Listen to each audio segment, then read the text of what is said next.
Merry Christmas, everybody. How's everybody doing today? Doing good? All right. Taberzik here, back again with another video. It's been a while since I've done like a vlog or anything without gameplay, video games. I mean, this video is like about a video game, but there's no gameplay, so. But, um, this time around, I'm going to be doing something a little bit different, something I've never done before. It's going to be kind of like a theory video. I have a theory. I have an idea of what's going to be going on in Halo Infinite. Um, so basically, around 1:30 a.m. on Christmas Eve, I was watching the Discover Hope trailer for Halo Infinite. Which, if you haven't seen it, it's amazing. It's just one of the best trailers ever made. You should definitely pause this video right now and go watch it. I will leave a link in the description for you to watch it. It's really short. Um, the first trailer we ever got for Halo Infinite, it wasn't even a trailer for Halo Infinite. It was more so a trailer for the Slipspace engine, which is going to be the new engine that they're going to be using for Halo Infinite. On the Scarlet Project, the new Xbox that's coming out next year at the same time that Halo Infinite's coming out, which has now been renamed the Xbox One Series X or something. I don't know. They keep coming out with stupid names for the Xbox, but as long as it runs good and as long as it has everything that they say it's gonna have, 8K resolution, 120 frames per second, no loading time, no loading screens, then who cares what the name is, right? So yeah, if you haven't seen it, go watch it. It's amazing.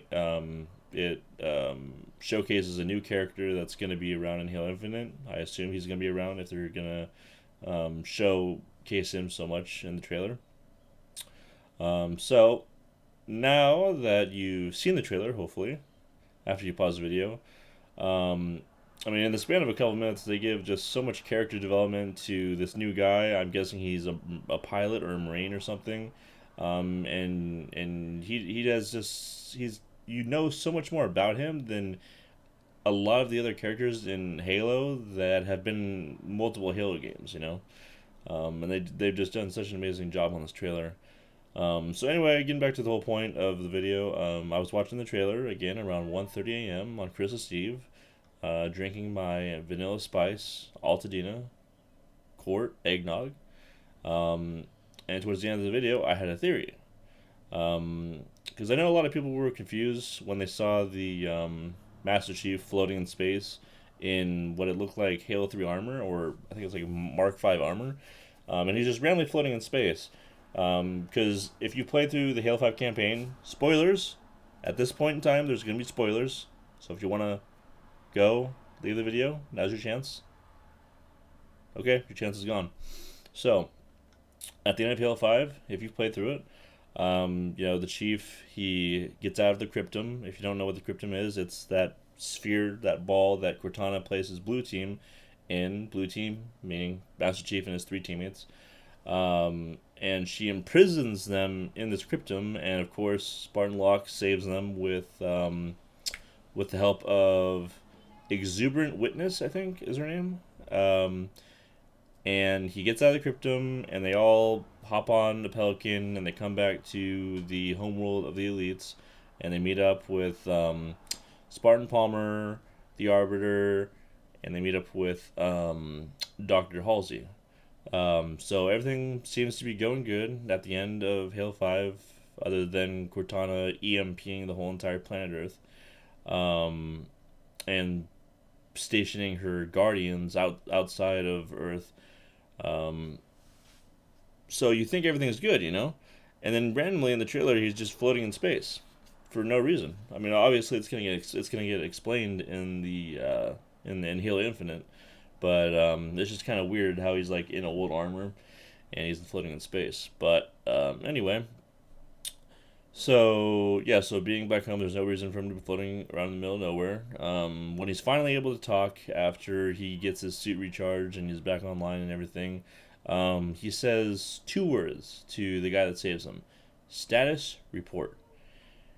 And he doesn't say it like, "Hey, what's going on?" Hey, he just says status report.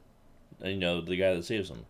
Um, and then the chief has another couple of lines. They get attacked by something, and he's just like, he's like, no, we need to fight, and get ready, But like, the first thing that he says, status report, kind of just sinks in with me. Um, he just doesn't sound right. It's not that he's injured or something, but like something along the lines of like he's more robotic than usual, which is kind of funny because Master Chief is kind of robotic. He's his personality has just been no emotion, get the job done, protocol, policy, follow orders, kind of thing. There's not a whole you know not a lot of life to the Master Chief, since he first came out in Halo 1, and now we're in Halo 6, if you will. But he just sounded more robotic than usual, almost like someone is controlling him, and that's where my theory starts. And my theory is that Cortana, the evil Cortana, because we know that this is not Cortana. This is just a fragment of her, a bad fragment. At the end of Halo 4, before you fight, you have a little skirmish with the Didact. Cortana takes her rampancy because she's over her lifespan, which is 7 years, and she's going crazy now. She's thinking herself to death, and what she does is she uses that to her advantage, and she takes a fragment of herself that's going crazy, and she puts it into the ship or whatever, and the ship crashes, and I guess it lands on Genesis, which is where she is in Halo 5, her evil self, and the fragments, the bad fragments, because the good Cortana, she's dead. She saved the Master Chief, so she's dead. But the evil one survived somehow, and the rampancy got cured by touching Genesis, and her fragments that are evil now are, now she's the bad guy or bad girl. But I think that she somehow found a way to hack his suit. She's able to. It seems like she's able to teleport. She's able to, take control of what's his name, the Warden Eternal, who is pretty much the only boss that you ever fight in Halo 5. He's got like a million bodies, and you fight him like I think 3 times, maybe 4 times, and she has complete control of him. Well, maybe not complete because he does kind of rebel against her and doesn't fully like follow her orders, but for the most part, she has control of him. So if she can control some kind of huge, just forerunner guy that you know is another AI that's so complex like the Warden, how hard would it be for her to control the Master Chief's suit? Get control of him. I don't think it would be that hard. A lot of people think that Warden Eternal is kind of playing her and kind of making her think that she has control of him, which is possible, but for now I'm just gonna say that no, she does have almost complete control of him. Um, so why would she want to take control of the Chief's suit? Because she wants to infiltrate the Infinity ship. For whatever reason, I don't know. Maybe she wants to get some documents. Maybe she wants to see how they're planning to stop her, something like that. Um, and at the end of the Discover Hope trailer, the Chief is in one of the Halo control rooms, and in the control room you can activate the Halo ring to kill everybody. What I'm thinking is maybe the same one that Cortana was humming around. If you have beaten the Halo 5 campaign on Legendary, you get an extra scene where it shows the ring from Halo Wars 2. All this is like every little piece of information is like stringed together from Halo Wars 2 to Halo 4. And it's a lot of information to take in, because when I say something, I have to refer to another game.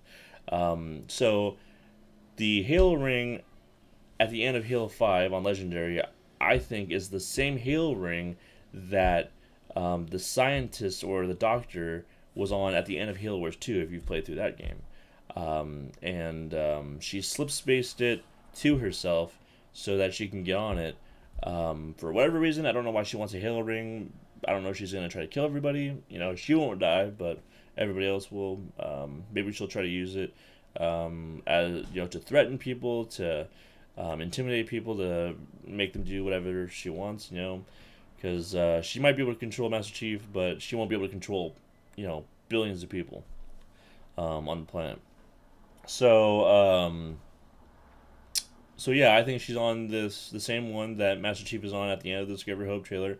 I think she's in the control room with him, um, and the Chief starts walking towards some sort of massive energy, which is blue.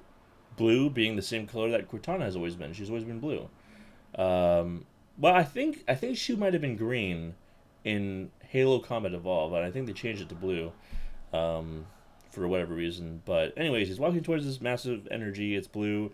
It's some sort of it shows this ring that has a big chunk of it missing.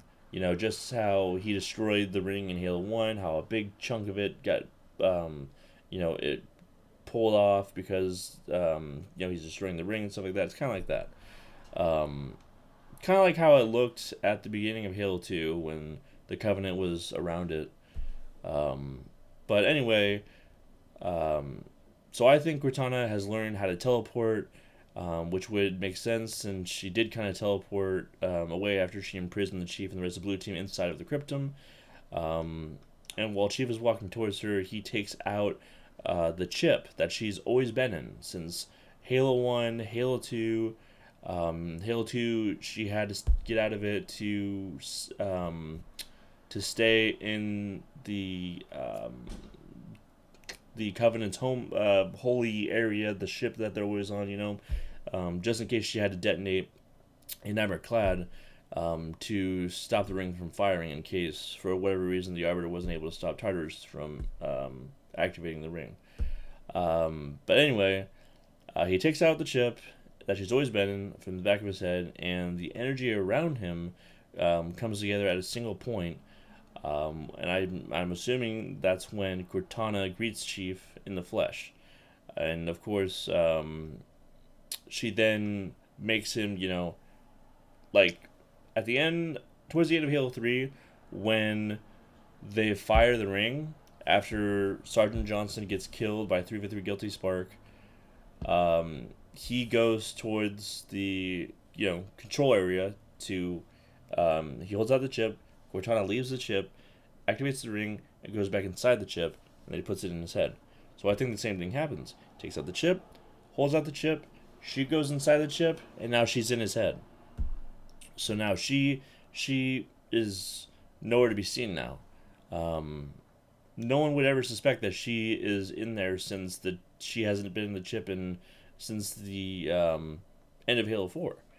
After that, maybe she relinquishes control over him, and it would make it easier for her to be in disguise because, she wipes his memory clean, and he's like, where am I? What's going on? And then he's just like, okay, I guess I'll just go back to the Infinity ship and pick up another mission. I don't know.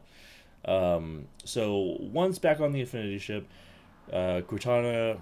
Wait. Well, now that I say that, I think maybe there's a way that he can know that she's in the chip, because I remember that when in the Discover Hope trailer, when he gets back online after the pilot charges his suit, he has the chip in his hand, and he puts it back in his head, and when he does that, it tells him on his HUD that there's nobody in the chip, So I mean, maybe she has a way of deactivating his HUD, since she has control over his suit, but I don't know. We'll have to see.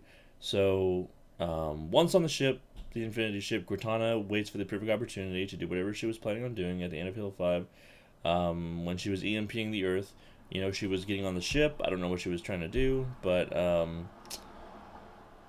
and I will say that the only flaw that I can see with this theory that I have is, who the hell are we going to be playing as while the Chief is controlled by Cortana? And what I'm thinking is, I'm going to be thinking outside the box here, is maybe it's something like the Koto Amatsukami, and now you're like Gesundheit, but the Koto Amatsukami is from Naruto. I don't know if you guys have watched anime, Naruto. It's an old show. But if you've watched Naruto, you might remember someone by the name of Shisui the Teleporter, who was from the Uchiha clan, who was a good friend of Itachi Uchiha. And one ability that Shisui the Teleporter had was the Kotuo Matsukami when he activated his Mangekyo Sharingan. And once he activated it, he could make anyone do anything, and they would think that they were the one doing it. And what that means is that they would never notice that they were being controlled, since it makes you believe that you are making your own decisions voluntarily. So he could make somebody take a gun and shoot somebody, but they in their mind would be like, this is my decision. So that's what's so powerful about the Koto Matsukami, is that there's no way that you would ever think that you're being controlled by somebody. So what if Cortana has some ability like that, does something like that to the chief, and he doesn't think anything of it? And this way, we can still play as the chief, because it wouldn't make any sense for 343 Industries to have us play as anybody else in Halo Infinite, since how much hate and how much flack they got for the Halo 5 campaign. People were so pissed off that we only had like 3 missions as Master Chief, and the rest were with some random Spartan that we've never seen before, unless you've seen the Halo Nightfall movie. Spartan Locke.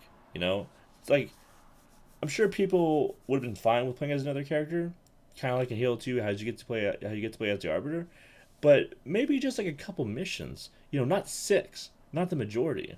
So, people were definitely pissed off about it. So it does make sense to me that they would even have one mission, even 1 second, as us playing as somebody else. But anyway, on another note, I really want to see Atriox versus the Master Chief in Halo Infinite. That's probably not going to happen, unfortunately. If you don't know who Atriox is, he is this badass brute, 10 times more powerful than Tartarus from the end of Halo 2, Halo 2's campaign. If you play through Halo Wars 2, you know who Atriox is. You know he's a badass. You know he's a freaking beast. And I think what's probably going to happen is 343 Industries is going to be milking Atriox, and they're just going to make him be in Halo Wars 3, and we won't see him until Halo Wars 3. One person from Halo Wars, though, that I'm sure we're going to be seeing is Ellen Anders. And that brings me back to the scientist that I was talking about. She's this doctor, the scientist that studies, the Halo ring, studies the Ark, studies everything that has anything to do with Halo. And her research, just helps mankind learn about everything and prepare for the future. So she's the one that saved everyone at the end of Halo Wars 2. Considering that she was on the ring that Cortana slipped space to her, aka the same ring that Cortana was hovering around, means that she'll probably be in Halo Infinite. I'm not sure where on the ring. I think I don't think maybe she was in the control room, but it didn't look like the control room. It looked like some other room. But she had full control of the ring. She was doing stuff with the ring that we've never seen before. She was able to take parts of the ring and throw them into space.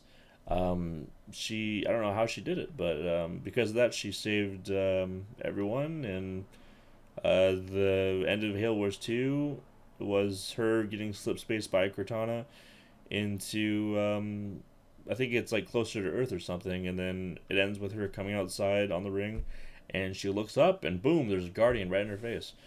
Either way, I'm sure that Halo Infinite is going to have one hell of a campaign with some amazing graphics from the brand new Slipspace engine. Merry Christmas.